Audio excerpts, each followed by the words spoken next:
Hi, this is Patricia Kruse, and this is my audition for Pryor seminars. We've had a full day seminar. They've just gone out for break. They've come back, sat down, and we're ready to begin again. All right, so we just took a look at things that can make our goals fail. Let's take a look at the flip side of that coin, and I'm going to give you 5 rules that will help you in having your goals succeed. So the first rule is, look at the outcome, not the goal. So what does that mean? Look at the outcome, not the goal.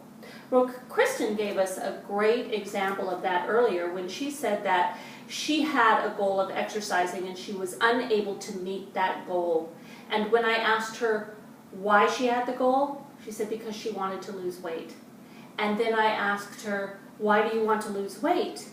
And she said, because I'm getting married in the spring and I want to look and feel beautiful in my dress.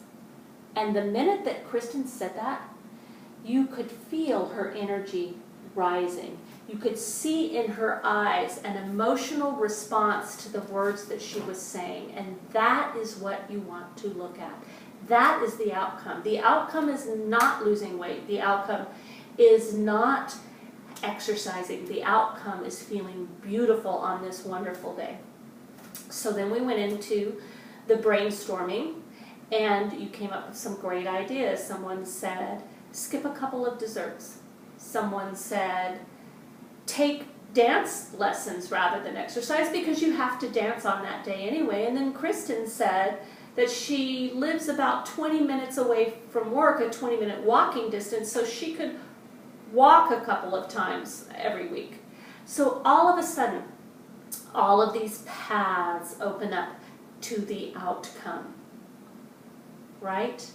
And what'll happen is Kristen will go home, she'll be thinking about this, and more paths will open up. And potentially what could happen is one day she's going to wake up and say, I feel so strong and so good that I think I want to exercise. I think I want to go to a gym.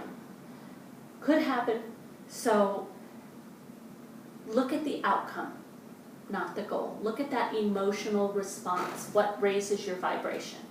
The second thing that you want to do is ask yourself 2 questions and say yes to both of them. If you don't say yes to both of the questions that I'm going to show you, then you need to think about that goal. The first question is, can I do it? Not how can I do it, but can I do it? Can I get that promotion? Can I learn to play the guitar? Can I get the house on the West Coast? Can I climb Mount Kilimanjaro next week, having never climbed a mountain in my life? Can I do it? Some are going to be yeses, some are going to be no's. If it's a no, you might want to think about that goal. And then the second question, the most important of the 2 questions is it worth it? Is it worth it to me? Is it worth it to me to go to school to get some extra training for that job promotion? Is it worth it to me to take that lateral move and work with a different group and get a larger breadth of knowledge so that I am a more viable candidate?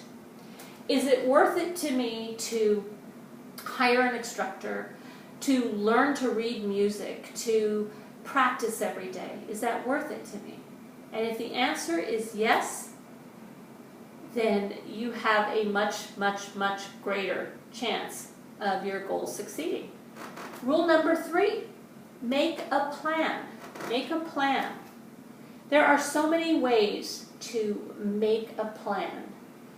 When my daughter was in the 7th grade, she was a brilliant kid and always school was very easy for her, but she began to suffer in the 7th grade. And the reason was because she had a hard time with all these different teachers, all these different assignments due at different times of the week. She just had a hard time getting it all together. So I went out and bought her a day planner, and it was truly, one of those yay mom type of brilliant type things that happen when you're just like, I did it, because she loved that day planner. She's 23 years old. That day planner or a day planner is attached to her hip. She uses it all the time, and she's a very successful young woman using that technique.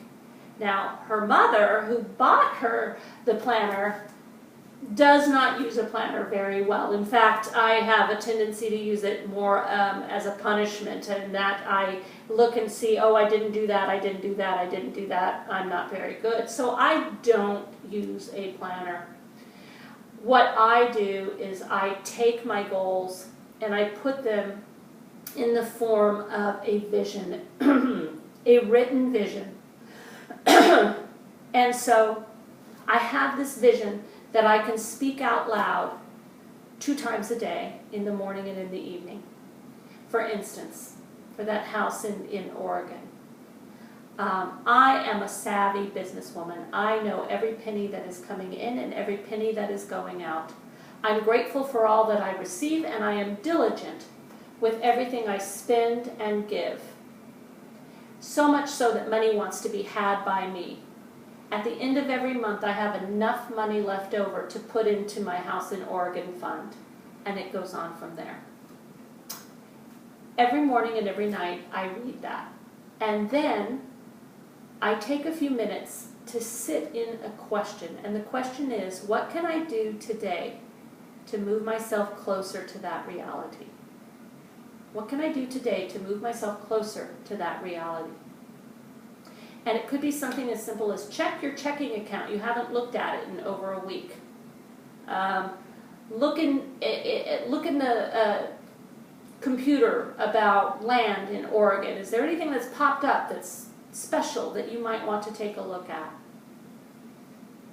So think about that. If the hour-by-hour planning doesn't work for you, think about visioning. That might work for you. The key is to write it down, and when you say it out loud. So if you have to go in the bathroom or do it in the car, do it.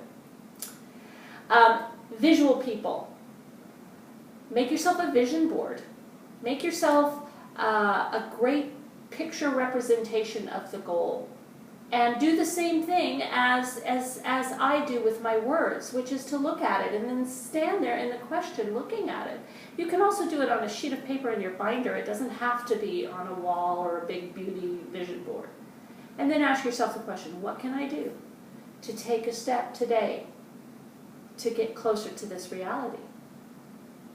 There are many other ways that you can make a plan. These are a few that can help you get closer to that planning stage of your goal. All right, number 4, get yourself an accountability coach. I like to call this a partner in believing.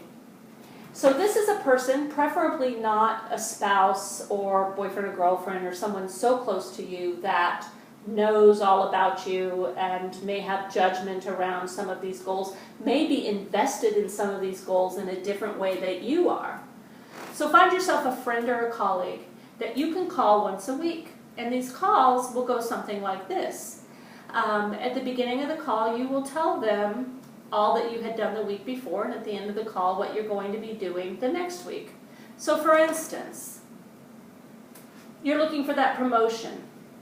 And you tell your partner in believing, you know, I saw this, I'm looking at this process at work that I know can be improved, and I know that my boss loves teamwork, so I think what I'm going to do is go to my boss, tell him about the process that I want to improve, tell him I want to put a team together and do this. And if he says yes, then this week I'm going to choose the people I want on the team and talk to them and set a date to begin.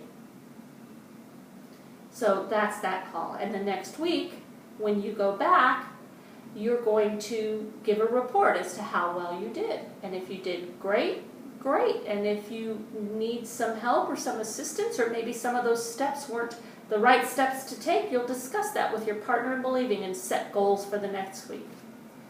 One of the benefits of having a partner in belief is that if you were to go to your boss at the end of the week and say, boss, guess what I did this week? I chose the people that I wanted on the team, I talked to them, and I set a date that we're going to begin. What do you think your boss is going to say? Your boss is going to say, and? Because your boss is looking at the end result of the process improvement. He's looking at the dog and pony show that's going to tell him exactly what you improved, how you improved it, how much it cost, and how much it's going to benefit the company. That's what he's looking for. You and your partner in belief are looking way beyond that, towards that promotion. And when you are on the phone call with your partner in belief and said, I did these things, your partner in belief is going to go, celebrate. Celebrate. Let's have a good time. So the celebrations, for me, are important. And that's something that your partner in belief can give you and keep you focused. And lastly, keep moving. So many times, stumbling blocks come in front of our goals. They can be small, they can be large. Sometimes our goals themselves just feel overwhelming, and we don't know where to start, so we never even get off the ground. Keep moving every day. Take a step forward. Take one step towards that goal. Keep that emotional response, that outcome in front of you, so that you are remembering that it's every little step is getting you closer and closer to the goal, not to the end, but the means to the end. And what do I mean by that? The goals that you're working on now will at some point come to fruition. But that's not the end, because that's not when your life ends. Your life doesn't end when the goal is met. There are more goals that fall in behind it. When you graduate from college or high school, whatever, your life doesn't end. You build more goals. You build career goals. You build whatever it is, family goals, all of these things. So keep moving. Keep moving every single day towards those goals and towards the goals beyond them. All right? So we are going to take another break. When we come back from the break, we're going to be breaking up again into the same teams that we were in last time, and we're going to be doing a lot of digging down deep and getting those goals really firmly written out and working with the wording. So get ready for that. 10 minutes. I'll see you then. Take care.